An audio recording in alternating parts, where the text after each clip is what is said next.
तो भक्तों के लिए बहुत महत्वपूर्ण है। अपीयरेंस इसलिए महत्वपूर्ण है कि जगत में आने के बाद जो उनका कार्य है, उनका लोगों के प्रति आ, कुछ कंट्रीब्यूशन है, तो उसके कारण वो महत्वपूर्ण होते हैं वैष्णव समाज के लिए। कि भगवान का भक्ति केवल वैष्णव ही दे सकता है। वह वैष्णव ठाकुर दयाल सागर ए दासे करुणा करी। कृष्ण से तुम्हारा कृष्ण देते पार धाई तो पाचे पाचे, आम्ही तो कंगाल कृष्ण कृष्ण बोली।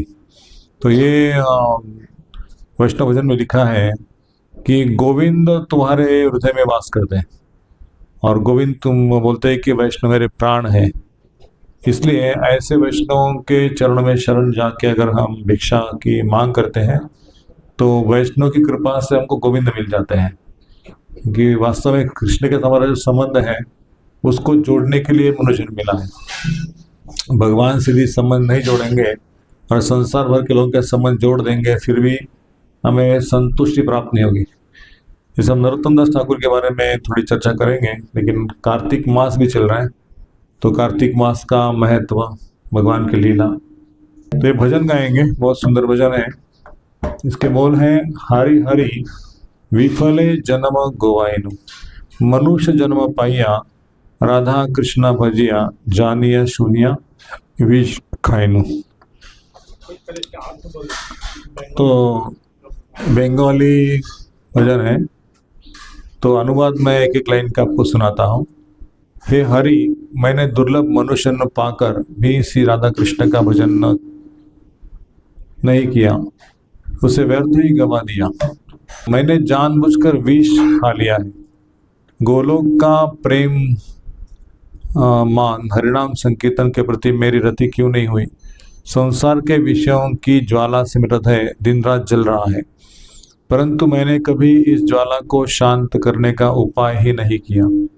श्री बजरंग नंदन ही सचिपुत्र के रूप में तथा श्री बलराम ही नित्यानंद के रूप में अवतरित होकर जितने भी दीनहीन जीव थे उन सबका हरिनाम के द्वारा उद्धार कर दिया। जगाई और मधाई इसके प्रमाण है। पदकर्ता नरोत्तम दास ठाकुर निवेदन करते हुए कहते हैं, हे प्रभु नंदनंदन, हे वृषभानुसुत श्री राधिके, आप एक बार मुझ पर करुणा कीजिए, मुझे अपने से चरणों से दूर मत हटाइए, क्योंकि आपके अतिरिक्त मेरा इस जगत में और कौन है।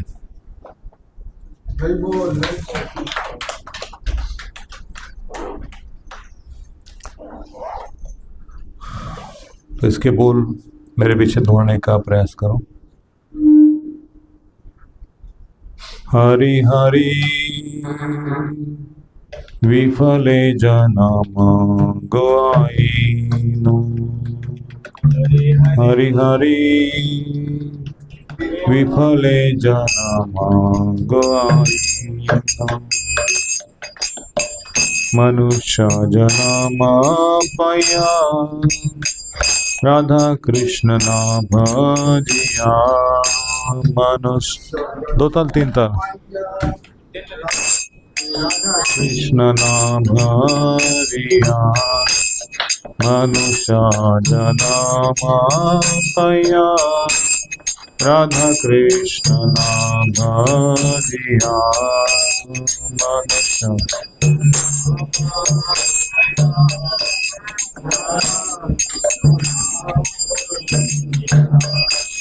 जानिया सुनिया विशाखाइनो,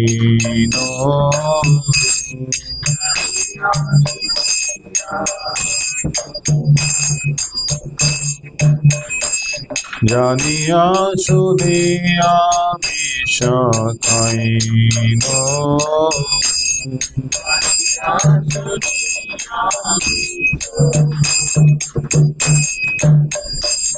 गोलोकेरा प्रेमाधना, हरि नाम संकीर्तना। गोलोके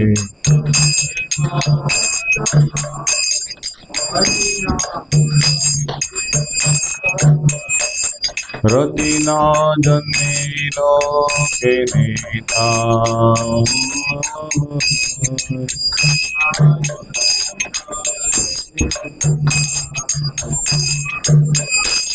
रति ना जन्मे लोके नेता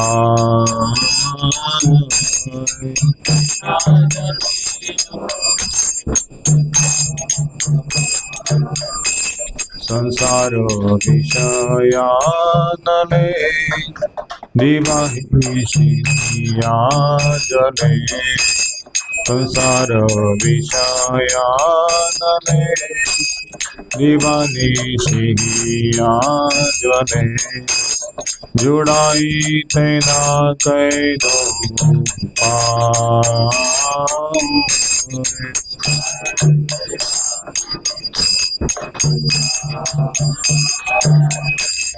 जुड़ाई थे ना कोई नो पाए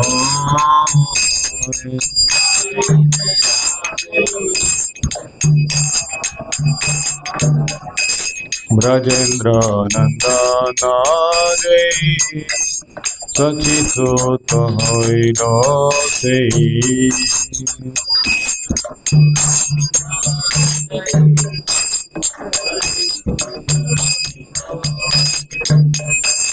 बलराम होइल निताय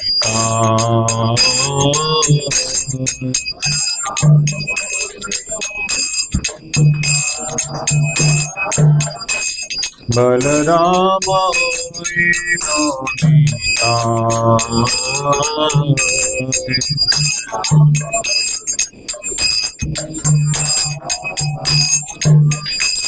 दीनहीनयता चिलो हरि नामे उन्नारिलो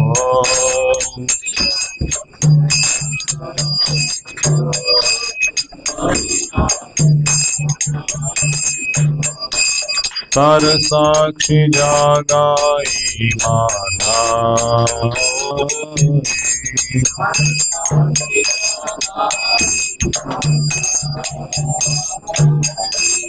तर साक्षी जागाई माना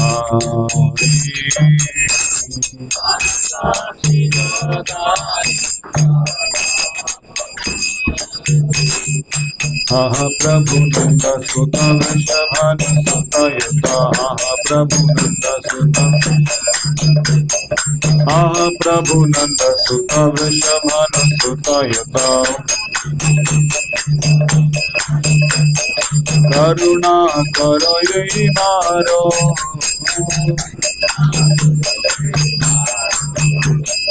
करुणा करो ये मारो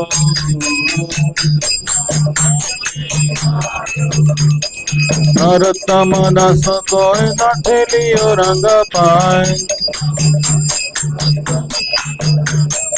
नरोत्तम दास कोई न ठेलियो रंग पाए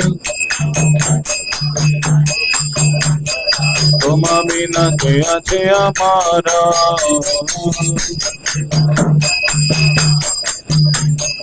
तुम बिना के अच्छे हमारा हरि हरि विफल जन्म गवाईनो हरि हरि विफल जन्म गवाईनो। तो आज नरोत्तम दास ठाकुर का तिरुभाव है, इस लक्ष्मण का भजन गाया। तो चैतन्य महाप्रभु ने खास करके नरोत्तम दास ठाकुर जो हमारे आचार्य हैं, जो राजा के पुत्र थे, उनके पिता का नाम क्या, कृष्णानंद दत्त, और उनकी माता का नाम नारायणी देवी। तो उनका जन्म से पहले चैतन्य महाप्रभु जब खेतुरी ग्राम से जा रहे थे तो वहाँ पर उन्होंने जोर जोर से उनके घर के सामने कीर्तन करते समय चिल्लाया, नरोत्तम नरोत्तम नरोत्तम। तो सारे वैष्णव ने कहा, महाप्रभु कौन है नरोत्तम, कौन है नरोत्तम? लेकिन नहीं नहीं, ये जो घर है ना कृष्णानंद दत्त का, इस घर में मेरा भक्त जन्म लेने वाला है, तो उसका नाम होगा नरोत्तम। तो भक्त हरे कृष्णा हरे कृष्णा कृष्णा कृष्णा हरे हरे, हरे राम राम राम हरे। ओके। तो पश्चात सारे वैष्णव लोग राह देख रहे थे वो घड़ी कब नरोत्तम दास ठाकुर का जन्म होगा और उनका दर्शन होगा। लेकिन नरोत्तम दास ठाकुर जब जन्म लिए तो ऑलमोस्ट रूप गोस्वामी, सनातन गोस्वामी, रघुनाथ दास गोस्वामी, रघुनाथ भट्ट गोस्वामी, जीव गोस्वामी, गोपाल भट्ट गोस्वामी, सारे गोस्वामी और स्वयं श्री चैतन्य महाप्रभु वो भगवत धाम चले गए थे। लेकिन उन्होंने लोकनाथ गोस्वामी को कहा था कि आप नरोत्तम दास ठाकुर को अपना शिष्य बना के लेना। और नरोत्तम दास ठाकुर पहले से ही बचपन में, हालांकि राज परिवार में जन्म लिया था, लेकिन मन में कोई भोग वासना नहीं थी। बड़े शांति से, आनंद से भगवान की सेवा में रत थे। लेकिन उनके मन में एक ख्याल आता था कि बार बार कि श्री चैतन्य का दर्शन कब होगा, रूप गोस्वामी पाद का दर्शन कब होगा। तो बहुत ढूंढ ढूंढ के और पता किया, लेकिन दर्शन नहीं हुआ। तो उनको किसी वैष्णव ने बताया कि आप लोकनाथ गोस्वामी के पास जाइए। चैतन्य महाप्रभु ने बताया सपने में आके कि आप लोकनाथ गोस्वामी के पास जाइए और आपको दीक्षा दे देंगे। तो लोकनाथ गोस्वामी के पास आ गए, बोले कि मुझे अपना शिष्य के रूप में स्वीकार कीजिए, दीक्षा प्रदान कीजिए। तो बोले कि नहीं, आप राज परिवार से हो, आपके पिता राजा है, आप राजपुत्र हो, और पहले से आपका जन्म वैष्णव है ना, मैं आपका दीक्षा दूंगा। मैं तो एक शूद्र परिवार में जन्म लिया हूँ और आप क्षत्रिय परिवार में, तो क्षत्रिय ऊपर होते हैं ना और शूद्र नीचे होते हैं। तो नहीं नहीं नहीं, मैं आपको दीक्षा नहीं दे सकता। आप पहले से भक्त हो और ऊपर से आपका परिवार भी श्रेष्ठ है, जाति श्रेष्ठ है।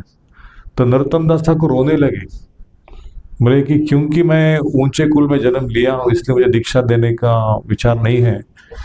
तो मैं अभी ऐसा कर्म करूँगा जिससे मुझे दीक्षा प्राप्त होगी।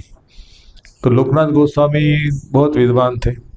लोकनाथ गोस्वामी ने किताबें लिखी है।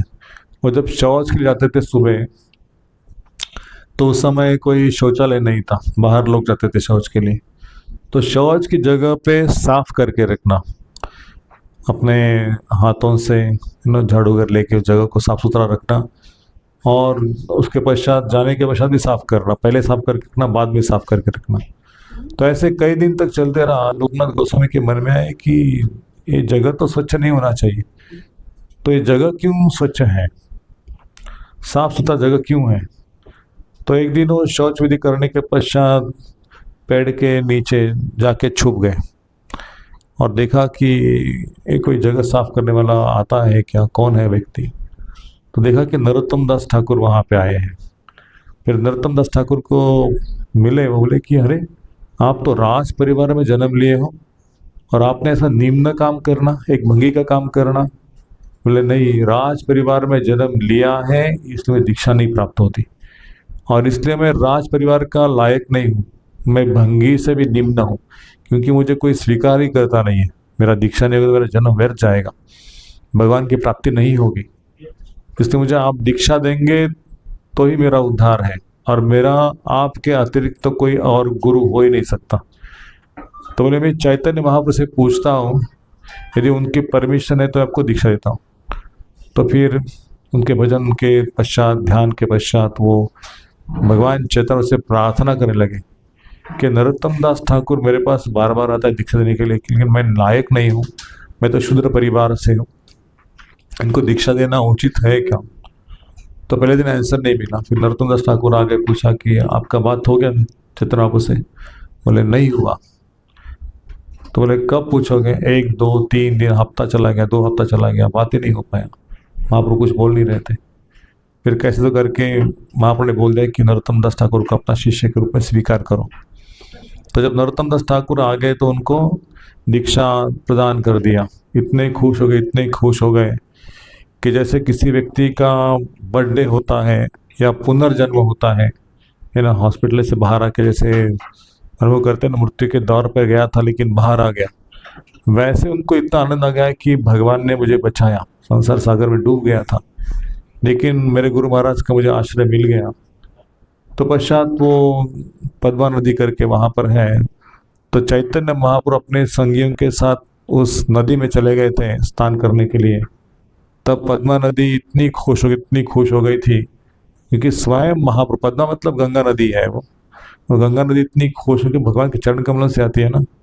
तो कितने युगों के पश्चात कि स्वयं महाप्रभु भगवान श्री कृष्ण मेरे पानी में आके नहाने लगे हैं सब वैष्णव के साथ में। तो गंगा माता जब खुश होती कि जो कोई शुद्ध भक्त आते हैं और उसमें स्नान करते हैं, तो गंगा माता जो सबको शुद्ध करने वाली है वो स्वयं शुद्ध हो जाती है वैष्णव के स्नान से। ऐसे परम वैष्णव तो स्वयं भगवान स्नान करते, तो उसको तो इतना आनंद आ रहा था, आनंद की लहरों से उछल कूद रही थी ऊपर, भगवान के छाती तक, उनके मस्तक तक ऊपर उठ के लहरा रही थी। तो पद्मा नदी को भगवान ने बुलावा, पैर के प्रणाम किए पद्मा नदी, और बोला कि देखो कि मैं आपको कृष्ण प्रेम प्रदान करता हूँ, और इस कृष्ण प्रेम को आप अपने पास रखना, और मेरा भक्त जब आएगा नरोत्तम दास, तो उस समय उनको प्रदान करना। तो नरोत्तम दास कुछ समय के पश्चात गंगा नदी में आ गए, पद्मा नदी, और वो जब स्नान करने लगे तो इतना उनके अंदर एक्सटेंस आ गया कृष्ण प्रेम का, रोमांच आ जाएगा, आंखों से पानी पानी, शरीर में कंप, सब ऐसे अष्टविकार प्रकट हो गए। तो पता नहीं उनको ऐसा क्यों होने लगा, उनको ऐसा कि क्या रिवर में क्या ऐसी शक्ति है। उन्होंने हाथ जोड़ के प्रार्थना की, हे माता मुझे बताइए कि ये मेरे जीवन में ऐसा क्या चमत्कार है। तो पद्मा नदी साक्षात गंगा देवी प्रकट होकर बोली कि कुछ समय की बात है कि श्री चैतन्य महाप्रभु स्वयं भगवान आके जब स्नान किए तो कहा था, तो उनको एक वैष्णव आएगा और वैष्णव का स्नान करेगा, आपको ऐसे अंदर से बहुत आनंद हो जाएगा। पद्मा नदी को तो भी उछल कूदने लगी थी, और नरोत्तम दास ठाकुर कैसे बोले कि मैं भी आनंद के सागर में हूँ। क्योंकि आपको जब आनंद होगा तो समझ लेना कि एक परम वैष्णव का यहाँ पे आगमन हो गया है, तो उनको कृष्ण प्रेम प्रदान करना। तो पद्मा नदी ने उनको बताया कि हाँ, चैतन्य महाप्रभु ने कहा था कि आपका यहाँ पे आना होगा, और आप जब स्नान करोगे इसमें तो मुझे बहुत आनंद होगा, और जब मुझे ऐसे ही आनंद होगा चैतन्य महाप्रभु की तरह, तो आपको मुझे कृष्ण प्रेम देने के लिए कहा है। तो पश्चात नरोत्तम दास ठाकुर को पद्मा नदी ने, गंगा ने कृष्ण प्रेम प्रदान किया। तो ये नरोत्तम दास ठाकुर ने बहुत सारी किताबें लिखी है, प्रार्थना नाम का किताब है, बहुत सारे भजन हैं उनके, वैष्णव सॉन्ग्स। तो इतना सारा कंट्रीब्यूशन किया, और लोकनाथ गोस्वामी से दीक्षा एक ही शिष्य किया लोकनाथ गोस्वामी ने, वो भी नरोत्तम दास ठाकुर राजपुत्र परिवार से। तो हम सीख सकते हैं कि क्वालिफाइड होने के पश्चात भी उनको दीक्षा नहीं मिला था अपने गुरु से, तो कितने एग्जाम देना पड़े। तो हम क्वालिफाइड समझेंगे अपने आप को, और फिर हमें ये चाहिए वो चाहिए, हमारा नाम क्यों नहीं आया, है ना, बोर्ड पे नाम लिखना चाहिए, हमने डोनेशन दिया था ऐसा विचार करेंगे तो क्या हम भगवान को प्राप्त कर सकते हैं? नहीं ना। तो कुछ भी भगवान का सेवा है तो कैसे करना चाहिए, जैसे सब्जी में नमक डालते हैं ना, और नमक दिखाई नहीं देता, नमक की कोई स्तुति नहीं करता, कितना अच्छा नमक है, कितना अच्छा टेस्टी सब्जी हो गया। वैसे एक वैष्णव का जीवन होना चाहिए, वो सेवा करने के उपरांत किसी को पता नहीं चलना चाहिए कि ये सब्जी किसने बनाई, ये डेकोरेशन किसने किया, ये हार किसने बनाया भगवान गले का, या भगवान का श्रृंगार आज किसने किया। भगवान का श्रृंगार करने का यदि कोई बोलता है कि देखो आज का श्रृंगार मैंने किया है, सब लोग पूछना श्रृंगार किसने किया, हाँ मैंने किया श्रृंगार, तो हमारा जो भक्ति है वो पानी में मिल गया, हमने क्रेडिट ले लिया।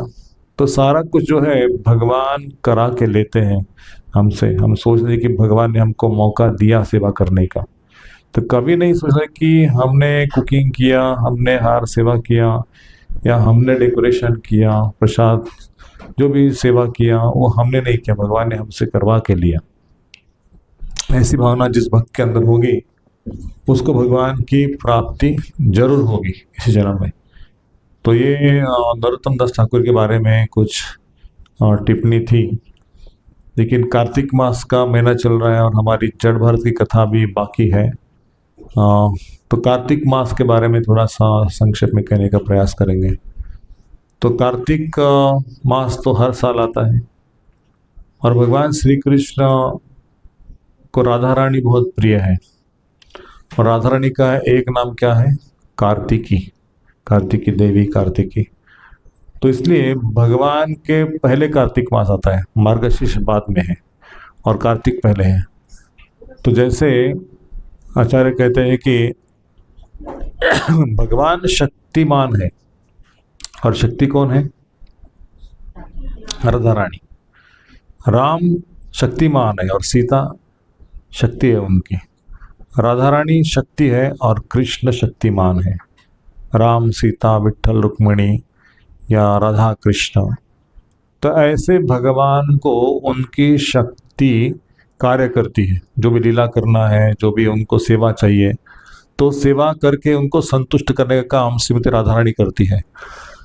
राधा रानी का भाव भगवान के प्रति इतना मधुर है, इतना कोमल है कि श्री कृष्ण के बिना वो एक क्षण रह नहीं सकती। हमारे जीवन में हम उसका तुलना नहीं कर सकते। राधा रानी का प्रेम और इस जगत के मनुष्य का प्रेम, वो कंपेयर नहीं हो सकता। राधा रानी भगवान के लिए नरक में जाना पड़ेगा तो चलेगा, लेकिन भगवान को सुख देने का प्रयास करती है। उसका भौतिक प्रेम नहीं है, आध्यात्मिक प्रेम है। और कोई व्यक्ति ने मुझे पूछा था कि क्या राधा रानी श्री कृष्ण का विवाह क्यों नहीं हुआ, उसका विवाह अभिमन्यु के साथ क्यों हो गया? तो भगवान की प्रेयसी नहीं है वो, है ना। भगवान की विस्तारित स्त्री शक्ति है, एक शक्ति और दूसरे शक्तिमान। भगवान का तुलना राधा रानी से हो सकता है। कृष्ण ही है लेकिन स्त्री रूप में है। भगवान को जब अपने आप को विस्तार करना, तो पहला स्त्री रूप उन्होंने राधा रानी का निर्माण किया, और राधा रानी से पार्वती, लक्ष्मी और सरस्वती, ये राधा रानी से एक्सपेंशन हो गया। तो सारे जो देवियां हैं, जितने सारे नाम है, कन्या और कौन कौन सी देवी है, मनसा, हाँ, तो सारे देवी जो है वो राधा रानी के एक्सपेंशंस में आते हैं। जो हम गौरी पूजा करते हैं ना, हाँ, दिवाली के समय करते हैं, उसके पहले भी घट स्थापना भी नवरात्रि हो गई। तो ये सारे जो देवियां हैं राधा रानी के ही एक्सपेंशंस हैं। और भगवान श्री कृष्ण के एक्सपेंशंस क्या हैं? भगवान श्री कृष्ण के एक्सपेंशंस राम, नरसिंह, वराह, कुर्म, वामन देव, ऐसे बहुत सारे विष्णु एक्सपेंशंस है भगवान के। विट्ठल देव, बालाजी, बद्रीनाथ, ये सब भगवान के विस्तारित रूप है। तो इसलिए भगवान अपने शक्ति और के द्वारा इस जगत को भक्ति के लिए प्रोत्साहन देते हैं। तो कार्तिक मास भगवान के पहले आया, मार्गशीर्ष बाद में है। तो भगवान बोलते हैं कि जो कार्तिक मास में कुछ व्रत आरंभ करता है, राधा रानी को प्रसन्न करता है, तो राधा रानी की कृपा, राधा रानी जब प्रसन्न हो जाएगी तो वो मुझे प्राप्त करेगा, भगवान की भक्ति को प्राप्त करेगा। और भगवान भक्ति से ही प्राप्त होते हैं। भक्त्यामाम अभिजानाति यावत इच्छास्मि तत्वतः। तो ऐसे राधा रानी का वर्णन शास्त्र में आता है कि भगवान को प्लीज करने वाली, संतुष्ट करने वाली। तो कार्तिक मास में जो कोई भक्त रोजाना दीपदान करता है, सुबह शाम दामोदराष्टकम का पाठ करता है। दामोदराष्टकम क्या है? दामोदराष्टकम वो लीला है ये कार्तिक की दिवाली के दिन, जो भगवान श्री कृष्ण को बालक के रूप में थे, तो यशोदा मैया उनको बांधती है अपने प्रेम के रज्जू से। वो रज्जू जो है वो प्रेम का रज्जू है, उसे उखल से बांधती है भगवान श्री कृष्ण को। तो श्री कृष्ण उस लीला में बहुत आनंद लेते हैं। हम उस विस्तारित रूप चर्चा करेंगे लीला की। लेकिन भगवान सिखाते हैं कि जो दामोदर मास में मुझे दीप दिखाता है, नमस्कार करता है, कुछ फूल फल अर्पण करता है, तो वो राधा रानी कृपा है और इसलिए वो मुझे प्राप्त कर सकता है। केवल दीप दिखाने से जन्मों जन्मों के जो पाप हैं, एक आचार्य अपने इसमें कहते हैं बुक में कि जगत के सारे लोग मिलके जितना पाप कर सकते हैं ना, वो एक कितना पाप हो सकता है? जितना पाप है वो एक भगवान का नाम लेने से। दामोदराष्टकम में कोई भगवान का नाम लेता है, हरे कृष्ण कहता है, उसको दीप अर्पण करता है। पूरा मंत्र बोलने को नहीं आता, हरे कृष्णा कृष्णा कृष्णा हरे हरे, हरे राम राम राम हरे, फिर भी उसका उद्धार हो जाता है। जितने पाप किए थे वो सारे पाप एक क्षण में नष्ट हो जाते हैं। इतना भगवान के नाम का शक्ति है, दामोदर मास की शक्ति है। इसलिए इस्कॉन मंदिर में, सारे इस्कॉन मंदिर में जगत के, दामोदर मास को या कार्तिक मास को बहुत धूमधाम से मनाया जाता है। और नए नए लोग आते तो उनको दीपदान करने के लिए बोलते हैं आप दीपदान करो, कोई पैसा नहीं है, घी का लैंप होता है, आप आइए। और जो दीपदान करवा के लेता है है ना। जैसे किसी ने दीपदान स्पॉन्सर किया, आज का दिया स्पॉन्सर हमारी तरफ से कितने लोग हैं, 500 लोग हैं। हाँ, 500 इंटू 5 रुपये का एक दिया, चलो 2500 रुपये हमसे दान करा, तो 2500 दे दिया, लेकिन बदले में क्या मिलेगा, कृष्ण की प्राप्ति होगी। क्योंकि इतने लोग आने वाले, उनको आपके कारण भगवान का दीपदान करने का मौका मिला, उनके पाप कट गए, उनको भक्ति प्राप्त हो गई। इसलिए भगवान देखते हैं कि जो मेरी सेवा में रत है उसको मैं अपना सब कुछ त्याग कर दूंगा, है ना। तो हम चर्चा करेंगे दिवाली की कथा। तो इस व्रत, इस मास में कम से कम जो 2 माला कर रहे हैं वो 4 माला करो, जो 8 माला करें 16 माला करो। जो भागवत का पाठ करना चाहते हैं, शुरू करना चाहते हैं, तो भागवत का पाठ एक अध्याय से, एक श्लोक से शुरू कर सकते हैं। गीता का पाठ कर सकते हैं, गीता अलग है भागवत अलग है। भगवद गीता का पाठ कर सकते हैं, बाद में भागवत का भी पाठ कर सकते हैं। और मंदिर में परिक्रमा कर सकते हैं। और दामोदराष्टकम सुबह प्रातः काल में उठ के कार्तिक स्नान कर सकते हैं मंगला के समय, है ना। 4:30 बजे या 4 बजे उठ के मंगला में स्नान करना चाहिए, तुलसी पूजा करना चाहिए और हरि नाम नित्य लेना चाहिए। 5 चीज़ें जो करेगा, धाम निवास, धाम में आना, निवास करना मतलब वहाँ पे कार्यक्रम में भाग लेना, तुलसी पूजा करना, हरिनाम करना, भागवत का पाठ करना और वैष्णव की सेवा करना। ये जो व्यक्ति करेगा 5 चीज़ें कार्तिक मास में, तो उसको भगवत धाम की प्राप्ति होगी। इतना आसान मार्ग दिया है कलयुग में, और ये बहुत विरला है, सबको सौभाग्य नहीं मिलता। लेकिन जो वैष्णव के संग में रहेगा उसको सारी चीज़ें प्राप्त होगी, नविदा भक्ति। इस तरह से तो एक दिन का प्रसंग है दिवाली के समय। तो भगवान श्री कृष्ण छोटे बालक के रूप में थे, और हमेशा उनका था कि हर गोपी के घर में जाना, कुछ दही दूध माखन के मटके फोड़ना, उसको खाना और बंदरों को खिलाना या अपने मित्रों को खिलाना। तो भगवान श्री कृष्ण की कंप्लेन सारी गोपियाँ करती कि तुम्हारा खाना हमारे घर में आता है, चलो खा ले तो कोई बात नहीं, लेकिन वो खाता नहीं है, ज़्यादा तो नुकसान ही करता है। हमने इतनी मेहनत से माखन बना के रखा है, दही बना के रखा है, वो आता है मटकी फोड़ देता है, बाहर बंदरों को खिलाता है, तो ये क्या नटखट। तो उसको समझाओ, उसको शिक्षा करो। तो यशोदा को लगता था कि ये कंप्लेन करने वाले गोपियाँ, मेरे घर में क्या माखन के कम है क्या, 9 लाख गैया है, और कृष्ण को कितना माखन देना है, कितना लगता है उसको, तो इतना माखन लगता क्यों जाएगा आपके घर में, क्यों खाएगा। नहीं नहीं, आपको पता नहीं आपका बेटा क्या करता है, हम दिखाएंगे। तो हर माता को लगता है कि मेरा बालक जो है ना वो ऐसा शरारत करने वाला है, तुम्हारा बालक देखो, लेकिन मेरा बालक नटखट नहीं है, मेरे बालक को मैंने अच्छे संस्कार दिए हैं। ऐसे हर माता को लगता है, लेकिन हर बालक कृष्ण के जैसा ही होता है बचपन में कम से कम, है ना। तो इतनी शरारत, इतनी मजाक गोपियों को, और बड़े बड़े वयस्क गोपियों को। तो बाद में तंग आके यशोदा माता चाहा कि आज ना दिवाली का दिन है, तो मेरे घर में इतनी गैया है, तो चुन चुन के 108 गैयों में से फिर 8 गैयों को चुनेंगी, 8 गैयों में से 2 गैयों को चुनेंगी, और उसका दही बना के, माखन बना के कन्हैया को खिलाऊंगी, है ना। तो गैयों का दूध इकट्ठा किया, पद्मगंधा नाम की गैया चुनी, और उसका दूध निकाल के उबालने के रख दिया, और जो भी दही था उसका दही मतने के लिए, वो जो पुराने ज़माने में एक मतनी होती थी ना, मतनी से माखन निकालते थे, आजकल मिक्सर से निकालते हैं, लेकिन उस समय मतनी से दही निकालते थे माखन। तो यशोदा माता ने दूध को स्टोव पे रख दिया, और बड़ी प्रेम से कन्हैया को ले लिया अपनी गोद में, और उसको निहार रही है।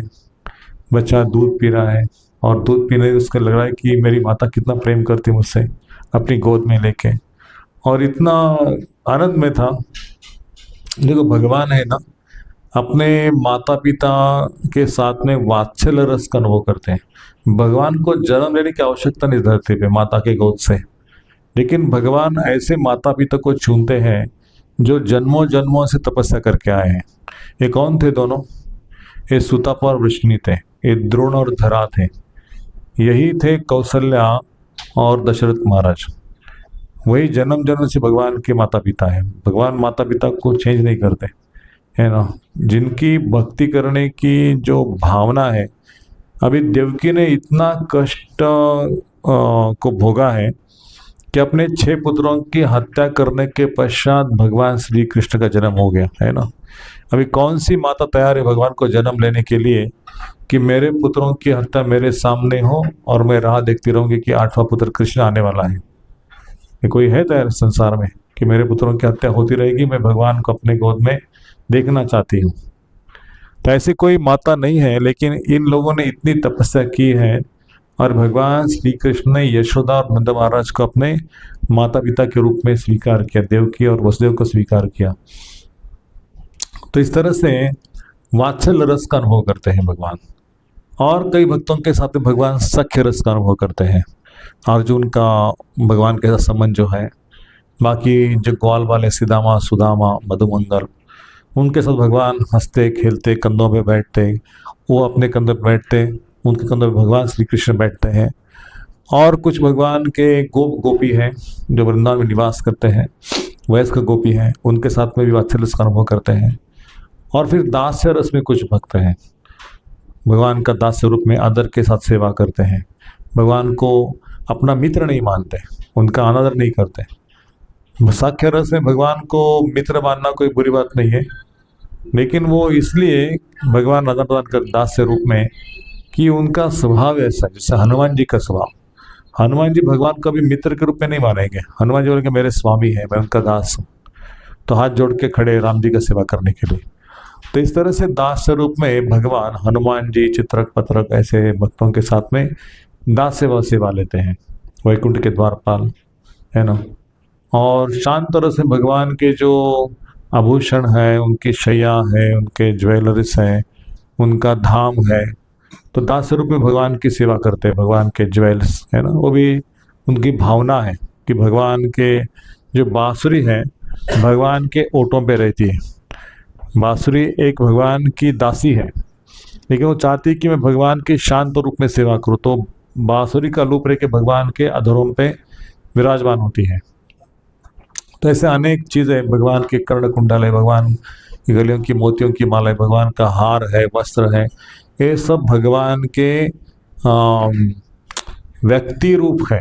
इसको हम पदार्थ या भौतिक को सब नहीं समझ, भगवान के वस्त्रों को भी। इसलिए भगवान के वस्त्र कभी धोते नहीं है बाथरूम में लेके, है ना। कान्हा के वस्त्र बाथरूम में धोए नहीं जाते, या भगवान के कुछ भी हो, उसको ज्वेलरी हो या कुछ हो, उसको एक साधारण रूप के रूप में कहीं भी उसको फेंका नहीं जाता। उसको या तो डिस्पोज करना है तो निर्माल्य में, पानी में उसको, या अग्नि में उसको स्वाहा करते हैं। इसलिए भगवान के ये सब चीज़ों को समझना, तब भगवान को समझा जाएगा भगवान क्या चीज़ है, कौन कौन से रस में भगवान आदान प्रदान करते हैं। गोपियों के साथ में भगवान माधुर्य रस का आसन करते हैं, कॉन्जुगल रस बोलते हैं इसको, माधुर्य प्रेम। तो श्री चैतन्य महाप्रभु ने भगवान की भक्ति सिखाने के लिए राधा रानी का भाव धारण करके जगत में आके शिक्षा प्रदान की, किस तरह से जगन्नाथ जी का सेवा किया जा सकता है। और इसी तौर पर यशोदा माता अपने कान्हा को दूध पिलाते समय दिखा कि स्टोव के ऊपर जो दूध जल रहा है उसको थोड़ा ऑफ करना है, उसको बाहर से कान्हा को नीचे उतार के रख दिया और दूध के पास चली गई। तो स्टोव को बंद करना था, दूध को निकालना था, बाद में उसको दही लगाना था। तो कान्हा ने कहा कि अरे, मैंने आपको माता के रूप में चुना है और आपको दूध की पड़ी है। मैं प्रिय हूँ क्या दूध प्रिय है आपको?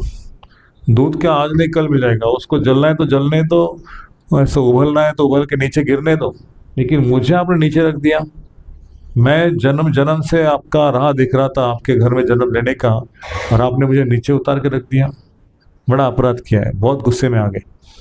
गुस्से में आने के पश्चात भगवान ने देखा कि घर में जितनी मटकी पड़ी है भर भर के, वो सारी मटकी को तोड़ दिया। कई मटकी को बाहर लेके गए आंगन में। आज भी जाओगे गोकुल में तो वहां पे आपको वो सारा स्थान दिखाई देगा जो भगवान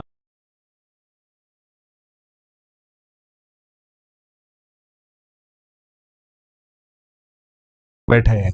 देखता हूँ भाई, माता आएगी तो क्या करेगी। और माता आएगी तो मैं धूमधाम करके भाग के जाऊंगा, उसको तकलीफ दूंगा।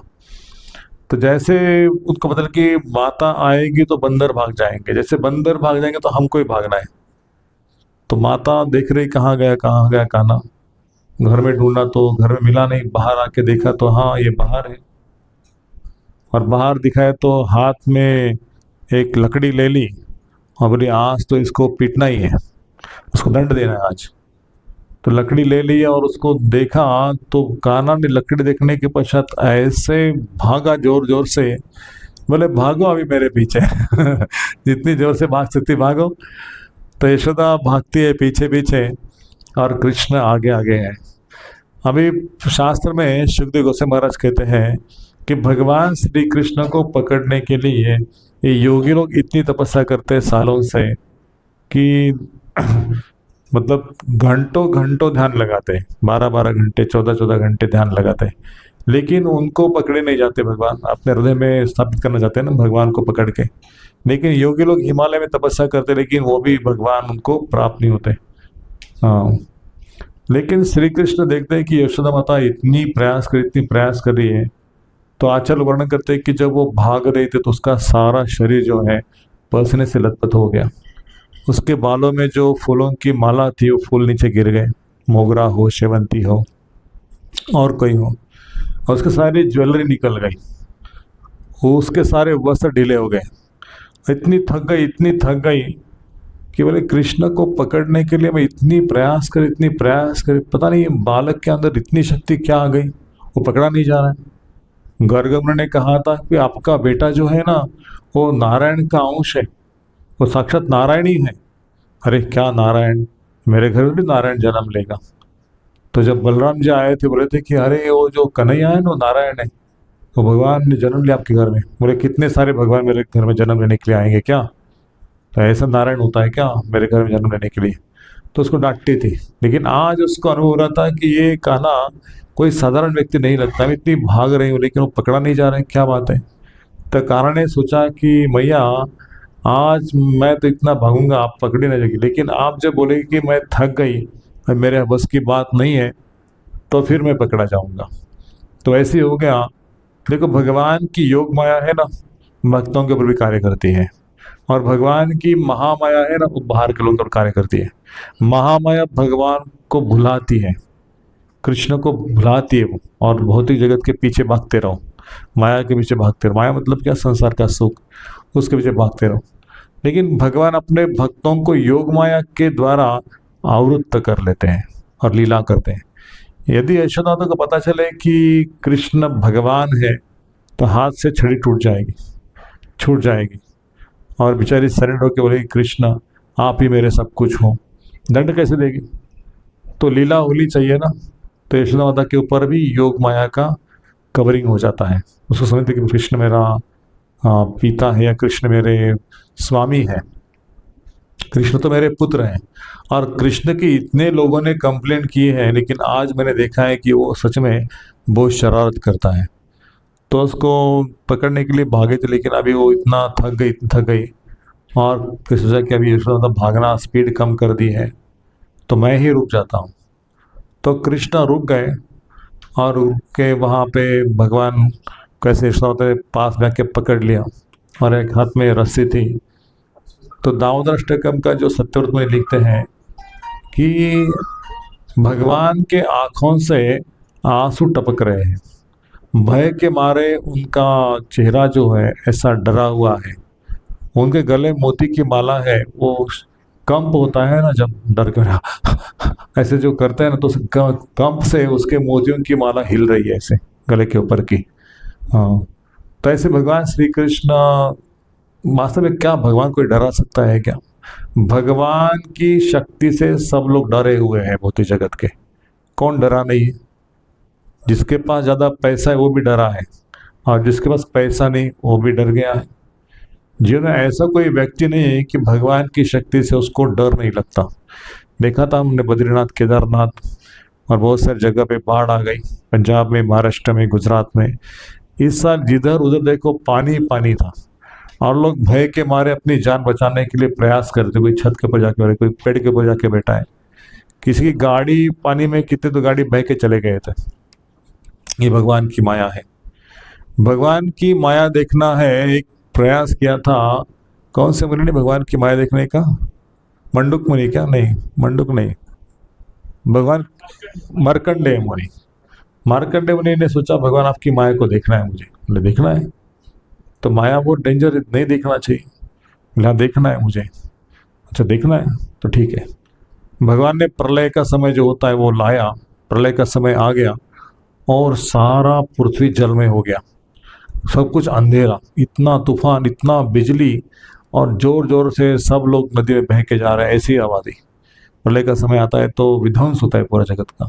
और मार्कंडेय मुनि जो है वो अकेले उनको भगवान की शक्ति ने बचा के रखा।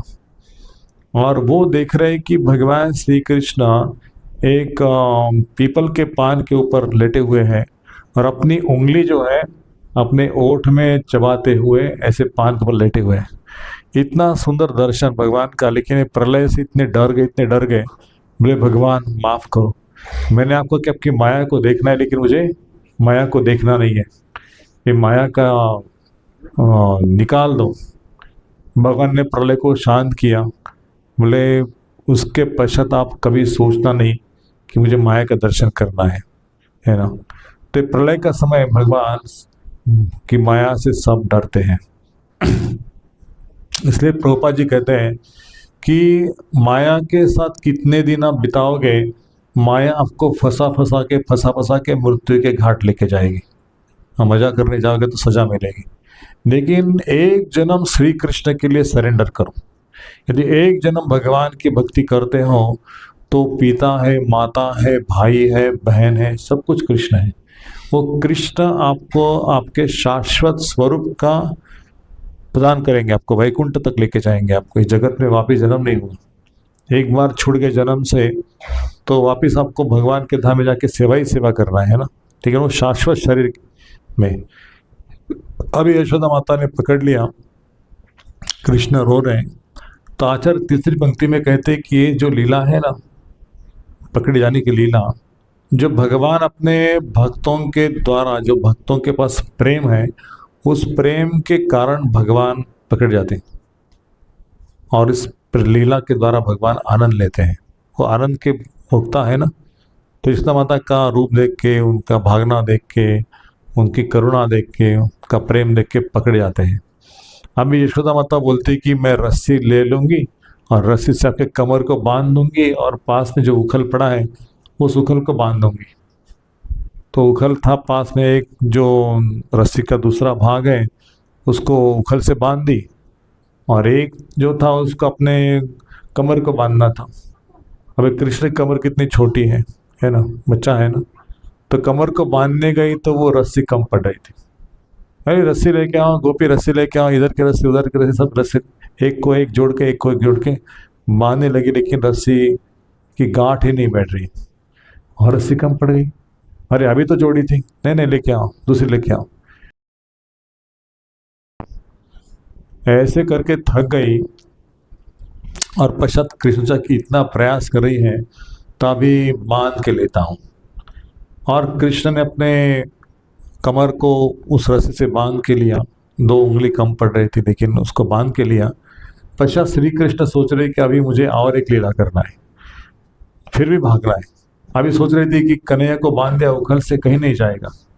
लेकिन भगवान श्री कृष्ण चाहे कमरे में लॉकअप करके रखो उनको, वो भाग सकते हैं। उनको भागने के लिए कोई ऐसे गाड़ी नहीं चाहिए, पैर नहीं चाहिए। उन्होंने इच्छा किया तो इस कमरे से बाहर निकल सकते हैं ना। हमको चलना पड़ता है, लेकिन कृष्ण अपनी इच्छा से यहाँ पे आएंगे, यहाँ से बाहर जाएंगे। और कृष्ण एक साथ एक घर में नहीं है, कृष्ण सबके घर में, जहाँ जहाँ उनकी पूजा अर्चा चल रही है, भगवान सबके घर में। और इसलिए श्री कृष्ण कहते हैं कि अभी मुझे जो नारद मुनि के द्वारा जो शाप दिया था ये दोनों नलक और मणिग्रीव को, उसका उद्धार करना है। तो पश्चात उस उखल को लेके भगवान और आगे चलते और आगे चलते। अब यशोदा चली गई है, लेकिन देखा कि उसके आंगन में 2 अर्जुन वृक्ष हैं और बड़े ऊंचे हैं। बोले कि ये 2 वृक्ष कौन है, मुझे पता है। एक कुबेर के पुत्र हैं और कुबेर के पुत्रों को नारद जी ने शाप दिया था अभी उनको शाप ये भी था कि आप वृक्ष बनोगे यशोदा के आंगन में, लेकिन जब भगवान श्री कृष्ण का जन्म होगा और उनका स्पर्श से आपको ये वृक्ष के योनि से उद्धार होगा। देखो, जो लोग इस जगत में भगवान को छोड़ के मनुष्यता को नष्ट करते हैं, मनुष्य क्या है? पूरे कपड़े पहनना, संस्कार से चलना, है ना, माता पिता के दिए हुए। लेकिन जब लोग सोचते हैं कि ऐसे ही रहना जैसे अन्य समाज के लोग रहते हैं ना, कि ठीक से कपड़े नहीं पहनना, आधे कपड़े पहनना, आजकल ऐसे फैशन हो गया, तो ऐसे लोगों को वृक्ष में डाल देता है, यहाँ पे कपड़े ही नहीं पहनने की जरूरत। तो जैसे कुबेर के पुत्रों ने कपड़े नहीं पहने थे और नारद जी ने कहा क्या रे, आप मूर्ख हो क्या?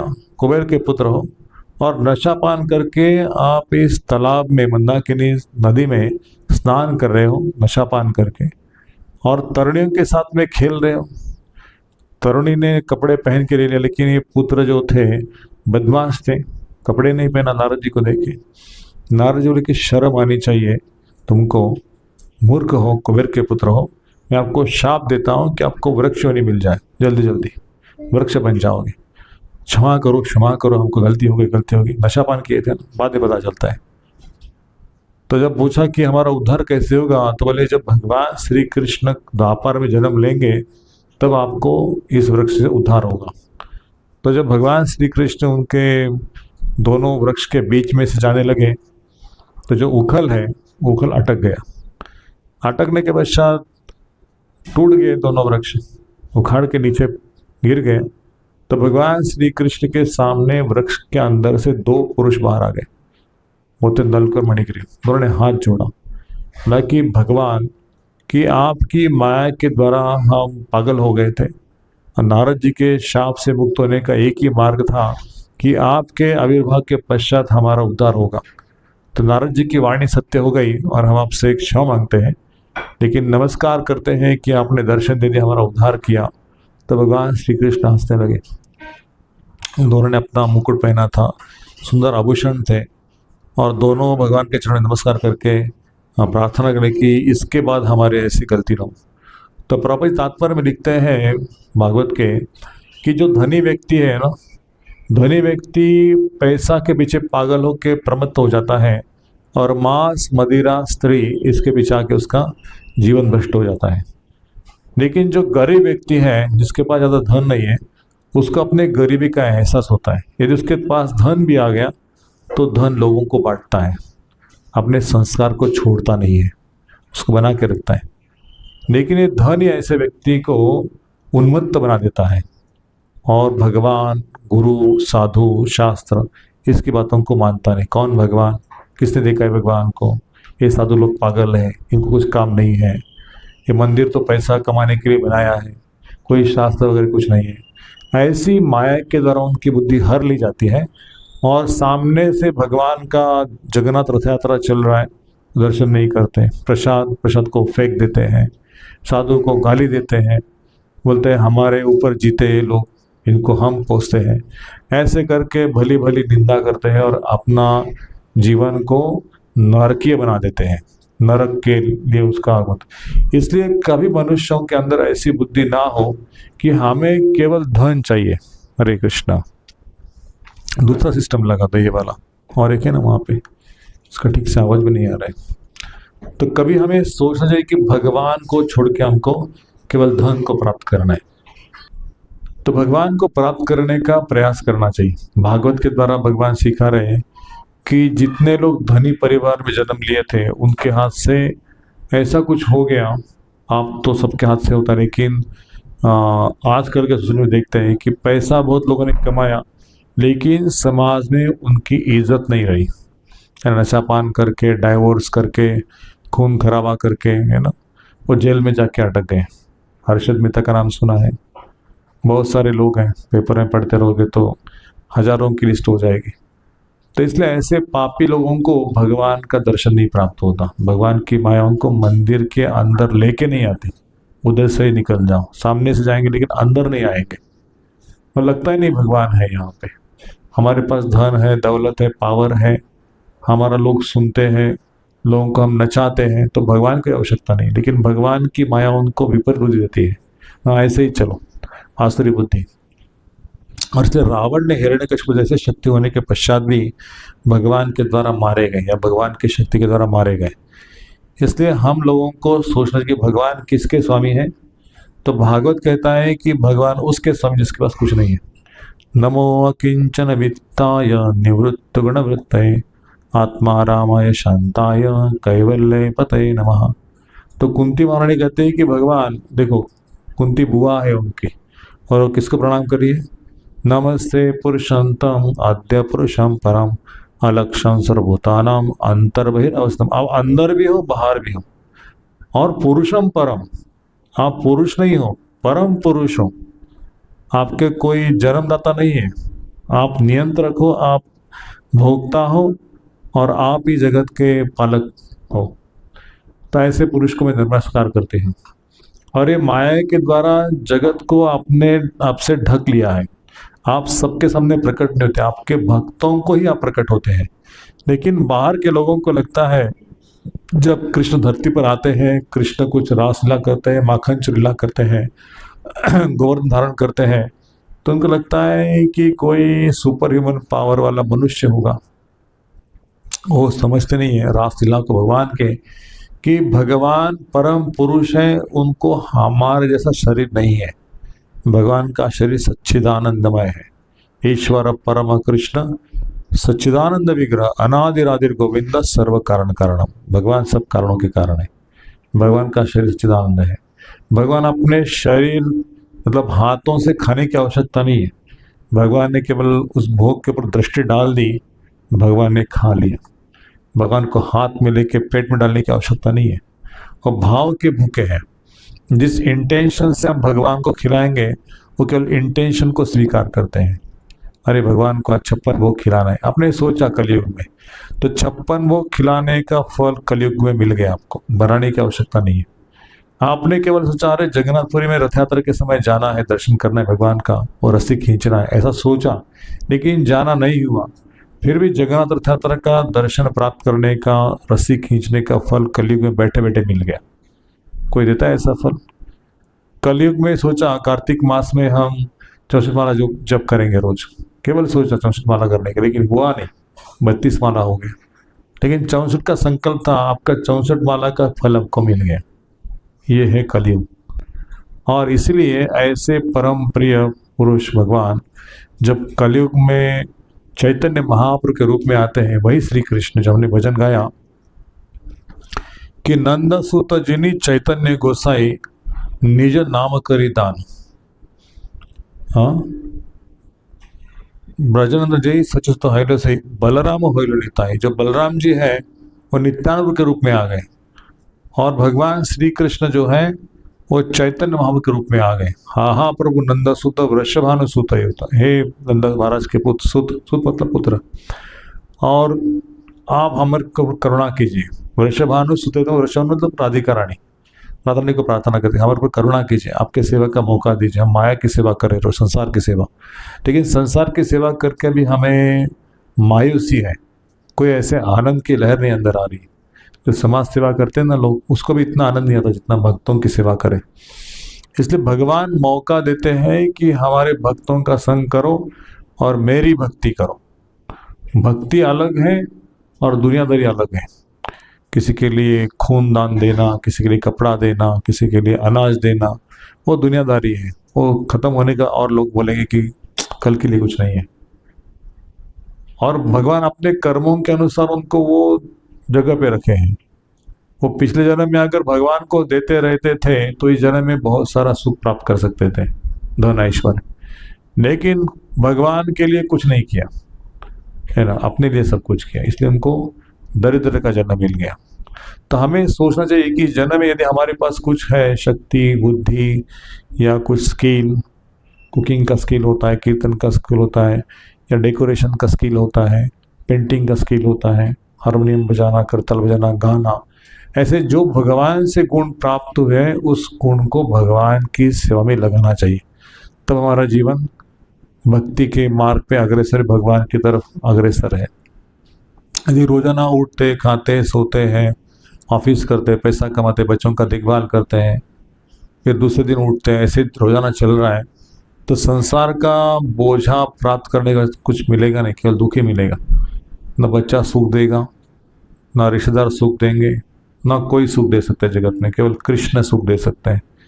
और इस समय ऐसे श्री कृष्ण के प्रति जो यशोदा ने सेवा करके प्रेम प्राप्त किया, तो भगवान हमारे प्रयास और पश्चात भगवान की कृपा आएगी।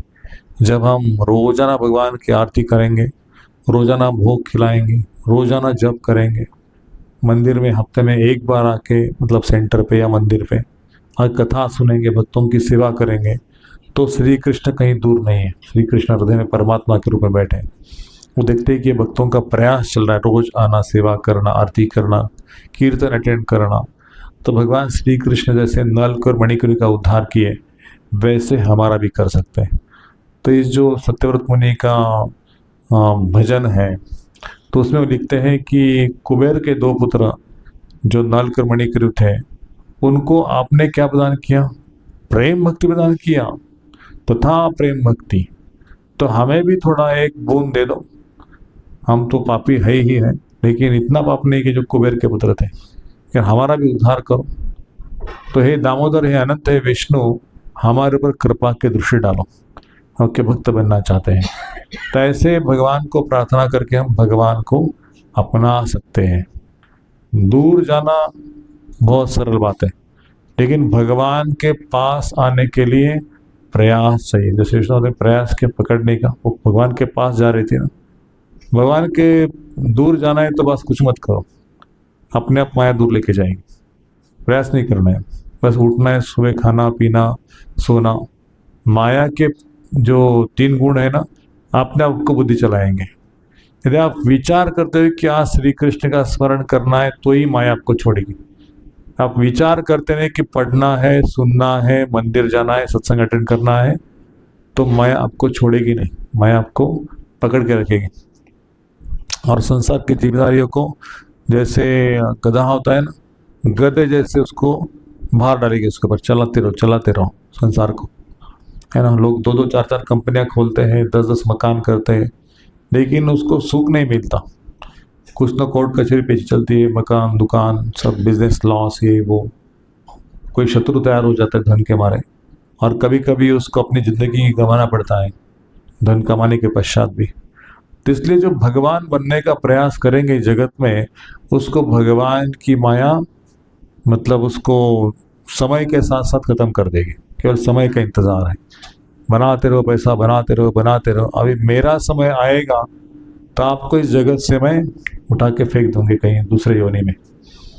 इसलिए हमें भगवान जो हमारे हितैषी है, उनका ही सुनना चाहिए। उनका सुनने का मतलब है उनके भक्तों का सुनना, जो भगवान को प्रेम करते हैं, उनका सुनना चाहिए। और वैसे मार्ग पे चलेंगे तो जो हमारा जीवन है वो प्रकाश की ओर जाएगा, अंधकार की ओर नहीं जाएगा। यदि हम भगवान का भक्ति करते हैं तो जीवन में आनंद है, प्रकाश है, सुख है, शांति है, सब कुछ है कृष्ण के साथ में। लेकिन कृष्ण को छोड़ के पैसा है, लेकिन सुख नहीं आएगा, शांति नहीं आएगी, कष्ट आएगा, दुख आएगा, है ना, प्रेम नहीं आएगा। हाँ, दोनों के बीच में लड़ाई झगड़ा होगा हमेशा। इसलिए हम कृष्ण को सेंटर में रख के यदि सेवा करते हैं तो ये दामोदर लीला वास्तव में हमारे जीवन में हो सकती है। भगवान को हम प्रेम के रज्जु से बांध सकते हैं, कृष्ण कहीं नहीं जाएंगे। तो इसलिए ब्रह्म सीता में ब्रह्मा जी कहते हैं, प्रेमांजन चरित भक्ति विलोचनेन संता सदैव हृदय विलोकयन्ति यम श्याम सुंदर अचिंत्य गुण स्वरूपम गोविंदम आदि पुरुषम तमम भजामि। मैं ऐसे गोविंद को प्रणाम करता हूँ जो गोविंद अपने प्रेम के द्वारा बंध जाते हैं। आंखों से प्रेम का अंजन डाल दो और भगवान को देखो। भगवान मूर्ति नहीं लगेंगे, वास्तव में भगवान दिखाई देंगे। यदि प्रेम का अंजन नहीं है तो मूर्ति को 2 मिनट देखने के पश्चात निकल जाएंगे लोग, 1 या 2 मिनट दर्शन करते निकल जाते हैं। लेकिन जब प्रेम का अंजन डालते घंटों घंटों देखने के पश्चात तुष्टि नहीं होती, और थोड़ा सा भगवान का दर्शन करने का इच्छा होता है। तो जिनके घर में हम बैठे हैं, गौरव प्रभु और आशी माता जी, इन घर में गौर नेता विराजमान थे मेरे सामने, आज वो अल्टर लेके चले गए वृंदावन में। लेकिन जब मंदिर में आते थे तो 7:15 से दर्शन खुलता था, लेकिन जब पर्दा बंद था 8 बजे तो पौना घंटा राधा कृष्ण का दर्शन करते थे, 45 मिनट्स। मतलब इतने अंदर से रोमांच आता था उनको दर्शन के समय कि हिलते नहीं थे। ऐसा नहीं कि एक दिन 2 दिन, लेकिन महीनों महीनों सालों साल आज भी वैसा उनका वृंदावन में सुना मैंने। ये है भगवान के दर्शन का फल। सारे इंद्रियां संत हो जाती है, भगवान को देखो, बाकी संसार को देखने से कुछ मिलेगा नहीं। तो ये है भगवान की भक्ति, ये है भगवान का दामोदर लीला। तो हम प्रार्थना करना चाहिए राधा रानी के चरण कमलों में कि राधा रानी हमें भी वो भगवान का जो स्वरूप है, बाल स्वरूप, उसका दर्शन प्राप्त हो और भगवान हमें स्वीकार करें, उनकी प्रेम भक्ति, उनकी सेवा में प्रदान करें। तो जो व्रत करना है, जो तप करना है, जो जप करना है, जो सेवा करना है, एक ही लिए करना है कि श्री कृष्ण हमारे जन्मों जन्मों के स्वामी बने और हम उनके सेवक बने, है ना। और कुछ नहीं जगत का, इसलिए भगवान की भक्ति करना। जगत का सुख चाहिए तो जगत में रहना पड़ेगा, जगत का सुख नहीं चाहिए तो भगवान का धाम मिलेगा जहाँ पे शाश्वत सुख है, कम नहीं होगा। तो हम यहाँ पे विराम देते हैं। दामोदर अष्टकम की तैयारी हो चुकी है, वाती और ये बनाया है क्या, चल रहे। हाँ, तो मैं नए भक्तों का स्वागत करना चाहता हूँ और हमारे कृष्ण परिवार, भगवान श्री कृष्ण का वसुदेव परिवार में आपका स्वागत है। तो श्रील प्रभुपाद कहते हैं कि जगत में लोगों के अंदर भक्ति है, जैसे लकड़ी के अंदर अग्नि होता है, लेकिन लकड़ी को अग्नि के पास लेके जाओ तो अंदर अग्नि जलेगा ना। वैसे सब भक्तों के अंदर भगवान के प्रति स्नेह है, प्रेम है, लेकिन जब भक्तों के संग में आएंगे, लीला कथा सुनेंगे, सेवा करेंगे, तो प्रेम उमड़ आएगा, हरिनाम लेने की इच्छा होगी, दर्शन कथा कीर्तन कुछ सेवा करने की अंदर से इच्छा जागृत होगी।